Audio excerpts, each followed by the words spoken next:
everyone, and welcome. I'm at Red Bull Frozen Rush in Maine, and we're going to be checking out the engineering behind these epic off-road vehicles.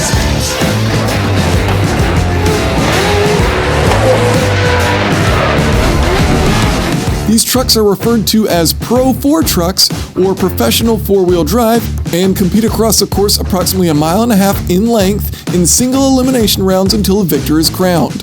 Most of the truck build is done in-house by the individual race teams. The chassis is made of 1 3/4 inch tubular steel with a fiberglass body. One of the unique characteristics of this sport is that since contact between vehicles is common, investing in the most sophisticated exterior is simply a waste of money. The trucks can reach speeds of around 95 miles per hour, but aerodynamics are not a critical focus due to the contact. As far as the driver's cockpit, there is no windshield. This is important for cooling as the engine's radiator is located behind the driver, mounted up top. This keeps the radiator in a location which isn't prone to damage and gives it clean airflow with minimal debris. Other coolers, such as for the transfer case or transmission, are mounted lower to help keep the center of gravity low. Moving on to the engine, teams are running engines of about 400 to 440 cubic inches. These are naturally aspirated V8 engines producing about 900 horsepower and around 800 pound-feet of torque. Carbureted engines are the most common, though fuel injection will eventually be more prevalent. The fuel used is VP racing fuel with an octane rating of about 116. While there aren't restrictions in place regarding horsepower levels, the trucks must weigh 10 pounds for every cubic inch of the motor. So a 400 cubic inch engine must be paired with a truck weighing at minimum 4,000 pounds. And all trucks have to weigh at least 3,850 pounds. This tends to lead to two different strategies used by teams. Lighter, more agile trucks with slightly less power, or powerful trucks with extra heft. Remember though, since contact is often, it's not necessarily in your best interest to be in a super light truck. From the engine, we head to the transmission, where most teams choose to employ a 3-speed automatic.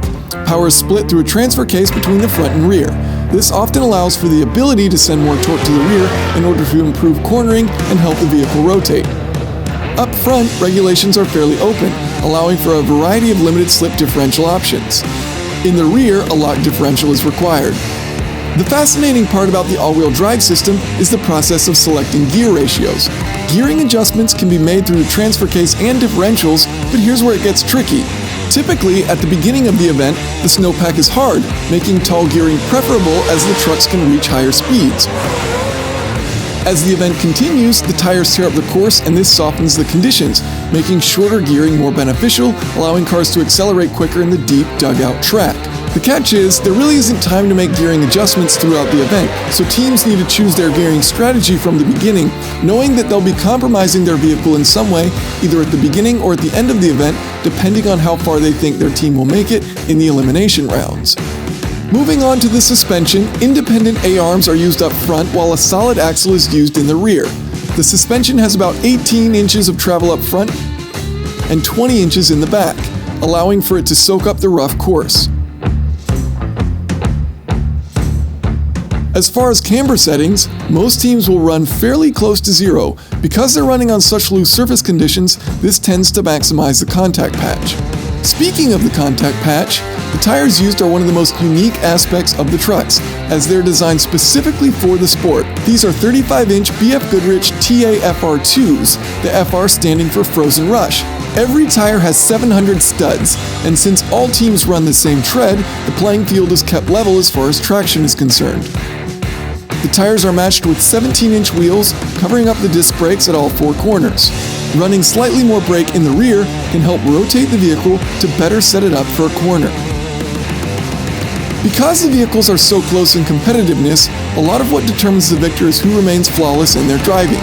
Drivers need to find a clean line and make zero mistakes, of course with a setup strategy that will keep them competitive in the drastically changing course conditions.